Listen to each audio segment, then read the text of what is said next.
Hello everyone, आज का video continue करते हैं मैथ्स क्लास 2 के साथ। और आज हम प्रॉपर्टीज़ ऑफ सब्ट्रैक्शन के बारे में डिस्कस करेंगे। अगर आपने प्रॉपर्टीज़ ऑफ एडिशन वीडियो नहीं देखा है, जो हमने लास्ट 2 वीडियोस जो हैं उनमें प्रॉपर्टीज़ ऑफ एडिशन और उसके बाद प्रॉपर्टीज़ ऑफ एडिशन का जो प्रैक्टिस वर्कशीट है दोनों ही शेयर किए हैं। तो अगर आप प्लेलिस्ट ओपन करोगे तो वहाँ आपको प्रॉपर्टीज़ ऑफ एडिशन की प्रैक्टिस वर्कशीट भी मिल जाएगी और एक लर्निंग वीडियो भी मिल जाएगा, तो आप वहाँ पे जाके वॉच कर सकते हो। उसके जो लिंक है वो हम इस वीडियो के लिंक में डाल देंगे, जहाँ से आप उसको चेक कर सकते हो।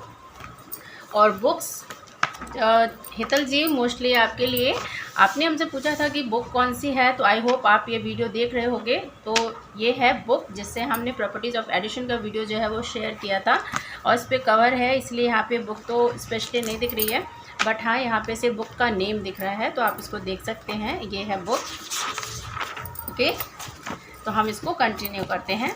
तो प्रॉपर्टीज़ ऑफ सब्ट्रैक्शन, इसको हम बुक से कंटिन्यू नहीं कर रहे हैं, क्योंकि हम चाहते थे कि बच्चों के लिए एज ए एग्जाम्पल कुछ सवाल हम तैयार करें, जिससे बच्चों को इसकी प्रैक्टिस हो और वो जो प्रॉपर्टी है उसको क्लियर कर सकें। और जिस तरीके से प्रॉपर्टीज़ ऑफ एडिशन में 4 to 5 थे पॉइंट्स, लेकिन इसमें है कि सब्ट्रैक्टिंग जो सब्ट्रैक्शन होता है ना, उसमें ज़्यादा पॉइंट्स नहीं है, 1 और 2 पॉइंट्स ही हैं। तो इसके लिए हमने साथ में ही सवाल तैयार किए हैं, जिससे आप बच्चों को जो कॉन्सेप्ट है वो क्लियर करा सकती हैं। तो हम इसको कंटिन्यू करते हैं। सबसे पहले है कि सब्ट्रैक्टिंग जीरो।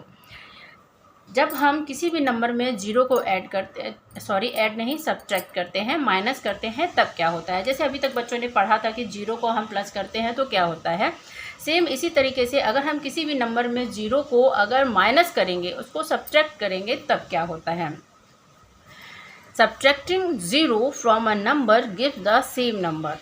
अगर जीरो ऐड करने से सेम नंबर आता है तो सब्ट्रैक्ट करने से भी सेम नंबर ही आएगा, क्योंकि ज़ीरो नथिंग, कुछ भी नहीं है। ज़ीरो का मतलब होता है कुछ भी नहीं, ज़ीरो कुछ भी नहीं है। जब हम किसी भी चीज़ में कुछ भी चीज़ ऐड नहीं कर रहे हैं तो भी वो ज़ीरो है, और अगर हम उसमें से कुछ निकाल नहीं रहे हैं, माइनस नहीं कर रहे हैं, तो भी क्या होगा, ज़ीरो ही होगा। तो जो आंसर है वो हमेशा सेम नंबर होता है। ओके, बच्चों को ये चीज़ें क्लियर हो जाती हैं अगर हम उनको प्रैक्टिस करा देते हैं।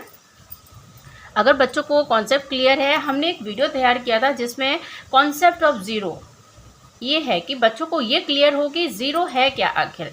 जैसे 1 एक नंबर है, 2 एक नंबर है, हम लोग काउंटिंग में ज़ीरो भी शामिल करते हैं, तो वो ज़ीरो क्या है। तो कॉन्सेप्ट ऑफ ज़ीरो, इस नेम से एक वीडियो अपलोड है, मेरे ख्याल से वो UKG क्लास 1 इन 2 के प्लेलिस्ट में आपको मिल जाएगा, तो वहाँ पे जाके आप उसको चेक कर सकते हो।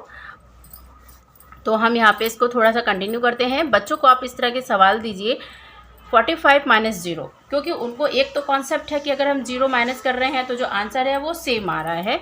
तो पहले तो हमें कॉन्सेप्ट क्लियर कराना है। कॉन्सेप्ट क्लियर कराने के बाद है कि आप उनको उस बेस पे कुछ सवाल हैं वो सॉल्व करवाइए, क्योंकि जब तक सवाल सॉल्व नहीं होते हैं तब तक कॉन्सेप्ट सिर्फ लर्न करने से क्लियर नहीं होते हैं। कॉन्सेप्ट को हमेशा प्रैक्टिकली सॉल्व करना चाहिए। जब बच्चे इस चीज़ को प्रैक्टिकली कर लेते हैं तो वो उनके लिए इजी होता है। अब ज़ीरो माइनस ज़ीरो, बच्चे कंफ्यूज हो जाते हैं यहाँ पे भी, लेकिन ज़ीरो ही आएगा। 67 माइनस ज़ीरो, देन यहाँ पे क्या होगा 67। 20 माइनस ज़ीरो, देन यहाँ पे 20। 1 माइनस ज़ीरो, तो यहाँ पे भी क्या हो जाएगा 1 होगा, क्योंकि जब भी हम किसी नंबर से ज़ीरो को माइनस करते हैं या फिर प्लस करते हैं, जो भी तो भी उसका जो नंबर है वो हमेशा सेम नंबर आता है। ओके, ज़ीरो को अगर हम ऐड करें या फिर सब्ट्रैक्ट करें, नंबर जो है वो चेंज नहीं होता है, सेम नंबर जो होता है वो उसका आंसर होता है। बच्चों को ये चीज़ें क्लियर होनी चाहिए। तो पहले आप 1 कॉन्सेप्ट बच्चों को क्लियर करा दीजिए, क्योंकि हमारे लिए ये चीज़ें इजी होती हैं, क्योंकि हमें पता होता है, लेकिन बच्चों के लिए ये चीज़ें न्यू होती हैं, वो सीख रहे होते हैं, तो बच्चों को उसकी प्रैक्टिस करानी चाहिए अच्छे से। ओके, तो आप जब उनको कंप्लीट करा रहे हैं, जैसे प्रॉपर्टीज़ ऑफ सब्ट्रैक्शन, तो एक तो शीट तैयार कीजिए जिसमें उनको सिर्फ ज़ीरो माइनस करने को दीजिए, जिससे उनको सॉल्व करते करते ये कॉन्सेप्ट बिल्कुल क्लियर हो जाएगा कि भाई इसमें माइनस ज़ीरो है तो हमें सेम नंबर ही लिखना है। Okay, next subtracting 1। तो जब भी हम किसी नंबर में 1 को सब्ट्रैक्ट करते हैं तब क्या होता है। Subtracting 1 from a number gives the number that comes before.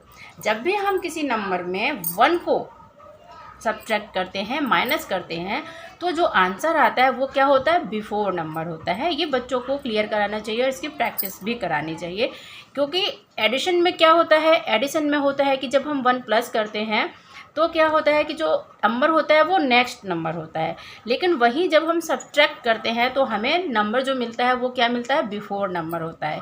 इसलिए इसकी प्रैक्टिस ज़रूरी है। सब्ट्रैक्टिंग 1, अब उसको कॉन्सेप्ट क्लियर कीजिए कि जब हम किसी चीज़ को माइनस करते हैं, किसी नंबर में से 1 को माइनस करते हैं, सब्ट्रैक्ट करते हैं, तो जो आंसर होता है वो बिफोर नंबर होता है। ये कॉन्सेप्ट क्लियर होने के बाद, उन्हें समझाने के बाद, फिर आप -1 से रिलेटेड बहुत सारे सवाल आप बच्चों को दीजिए, क्योंकि इसमें उन्हें बिफोर नंबर जाना होता है। ठीक है, तो बच्चे इसकी प्रैक्टिस करेंगे तो पहला तो है कि उनकी जैसे कि बिफोर नंबर की प्रैक्टिस होती है, और नेक्स्ट होता है कि उनको जब इस तरह के, क्योंकि सेकंड क्लास है, बच्चों को माइनस करना पड़ता है, बहुत सारे जो सवाल होते हैं उनके स्टार्ट हो जाते हैं, वर्ड प्रॉब्लम स्टार्ट हो जाती हैं, और इस तरह के जो सवाल होते हैं प्लस माइनस के वो भी स्टार्ट हो जाते हैं, तो उनके लिए भी हेल्पफुल रहेगा अगर उनको ये प्रॉपर्टीज़ पता रहेंगे। तो हम इसको सबसे पहले सॉल्व करते हैं। 66 - 1, तो यहाँ पर क्या होगा, बच्चों को बोलिए कि कैलकुलेशन ना करें, वो जस्ट उसका जो बिफोर नंबर है वो लिख दें। इससे क्या होगा, बच्चों की अच्छी प्रैक्टिस हो जाएगी और वो उसको जल्दी करना सीखेंगे, क्योंकि जब वो माइनस करेंगे तो उनका क्या है, कैलकुलेशन टाइम जो है वो बढ़ जाएगा, तो उनको कैलकुलेशन करने में टाइम लगेगा, सवाल सॉल्व करने में टाइम लगेगा। लेकिन अगर आप फास्ट कैलकुलेशन चाहते हैं तो आपको पता है कि अगर हम -1 करेंगे तो बैक नंबर जो होता है, बिफोर नंबर जो होता है वो हमें मिल जाता है। तो बच्चों को आप ये कॉन्सेप्ट क्लियर कीजिए, जिससे कि उनका जो कैलकुलेशन है वो फास्ट हो जाएगा। 34 - 1, तो 34 से बैक नंबर क्या होता है, 33 होता है, तो यहाँ पे क्या हो जाएगा, 33। 20 - 1, 20 से बैक नंबर 19 होता है। 11 से -1 करेंगे तो फिर क्या हो जाएगा, बैक नंबर 10 हो जाएगा, बिफोर नंबर। 50 - 1, बिफोर नंबर 49, तो ये हमारा आंसर हो जाएगा। 21 - 1, तो यहाँ पे क्या होगा, 20 हो जाएगा, क्योंकि 21 से बिफोर 20 आता है।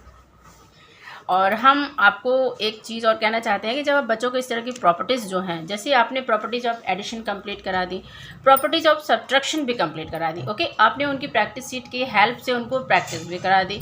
उसके बाद आप एक काम कीजिए कि बच्चों को ओरल, मतलब इस तरह से सिर्फ वर्कशीट बना के दीजिए, जिसमें आप प्रॉपर्टीज़ ऑफ एडिशन भी ऐड कीजिए और प्रॉपर्टीज़ ऑफ सब्ट्रैक्शन भी, दोनों का मिक्स वर्कशीट है वो बना के दीजिए। इस तरह के सवाल, जैसे कहीं आपने 21 - 1 लिखा तो कहीं पे आप 21 + 1 लिखिए, है ना, मतलब कि एडिशन और सब्ट्रैक्शन दोनों की प्रॉपर्टीज़ को शामिल करते हुए एक वर्कशीट दीजिए, और ये देखिए कि बच्चे कितना मतलब तेज़ी के साथ उसको करते हैं, कितना करेक्ट करते हैं और कितना उसमें मिस्टेक्स होती हैं। तो ये बच्चों के लिए हेल्पफुल होता है, और दूसरा है कि उनका जो कैलकुलेशन होता है ना वो फास्ट होता है। 68 100 - 1, तो यहाँ पे क्या हो जाएगा, 99। 80 - 1, तो यहाँ पे क्या हो जाएगा, 80 - 1 हो जाएगा 79। और इस तरह के जो नंबर होते हैं ना, यहाँ पे हम हर वीडियो में जब भी मैथ्स बनाते हैं तो हम कहते हैं कि आप बच्चों को इन नंबर्स की प्रैक्टिस ज़रूर कराइए, कि जब बच्चे इस तरह के नंबर्स के आगे जाते हैं, जैसे 79 के बाद जब हम प्लस करते हैं तो बच्चों को 79 के बाद 80 में थोड़ी प्रॉब्लम होती है कि 79 के बाद 80 होता है, तो फॉरवर्ड काउंटिंग तो बच्चे फिर भी कर लेते हैं, लेकिन जब उन्हें बैक जाना होता है ना तो ये नंबर से उन्हें बहुत प्रॉब्लम्स होती हैं, क्योंकि यहाँ पे नंबर जो है वो चेंज होते हैं। जैसे 80 है, 80 से जस्ट बिफोर 79 आता है, तो बच्चे इसमें प्रॉब्लम हो जाती है उन्हें कि 80 से जस्ट पहले 79 लिखना है या फिर 89 लिखना है, बच्चे कंफ्यूज होते हैं। मोस्टली मिस्टेक्स जो होती हैं बच्चों को अगर आप चेक करोगे तो इस नंबर्स पे उन्हें मिस्टेक मिलती हैं मोस्टली। 80 से पहले 79, 100 से पहले 99, ओके, 20 से पहले 19। तो आप समझ रहे होंगे हम क्या कहना चाहते हैं कि किस तरह के नंबर्स पे आपको बच्चों को प्रैक्टिस करानी है, जिससे कि बच्चों की जो मिस्टेक्स हैं वो कम हों। और जैसे 50 से पहले 49, तो ये जो नंबर्स होते हैं बच्चे कंफ्यूज होते हैं, आप इन नंबर्स की अच्छी प्रैक्टिस करा दें बच्चों को। और ऐसे ही हो जाएगा 51 - 1, तो ये हो जाएगा 50, ओके। तो प्रॉपर्टीज़ ऑफ सब्ट्रैक्शन इतनी ही है। पहला, सब्ट्रैक्ट 0, अगर हम किसी भी नंबर में 0 को सब्ट्रैक्ट करते हैं, माइनस करते हैं, जो आंसर है वो हमेशा सेम नंबर होता है, ठीक है। सेकंड प्रॉपर्टीज़ है सब्सट्रैक्टिंग 1, कि 1 को सब्सट्रैक्ट करने पे क्या होता है, subtracting 1 from a number give the number that comes before. तो अगर हम किसी भी नंबर्स में 1 को माइनस करते हैं तो जो हमारा आंसर होता है वो बिफोर नंबर होता है। ओके, तो फर्स्ट कैलकुलेशन के लिए आप बच्चों को इस तरह की वर्कशीट्स हैं वो बना के दीजिए। एक और वीडियो हम लेके आएंगे जिसमें क्या होगा कि हम मिक्स वर्कशीट तैयार करेंगे, जिससे बच्चों को प्रॉपर्टीज़ ऑफ एडिशन और प्रॉपर्टीज़ ऑफ सब्ट्रैक्शन दोनों का कॉन्सेप्ट कितना क्लियर है आप उसको चेक कर सकते हैं। ओके, और आप ये भी देख सकते हैं कि अगर प्रॉपर्टीज़ ऑफ मतलब एडिशन और सब्ट्रैक्शन बच्चों को कंप्लीट है तो उनकी कैलकुलेशन में कितना चेंजेस आता है। ओके, तो आप नेक्स्ट वीडियो वॉच करना, अभी हम इस वीडियो को अपलोड करते हैं।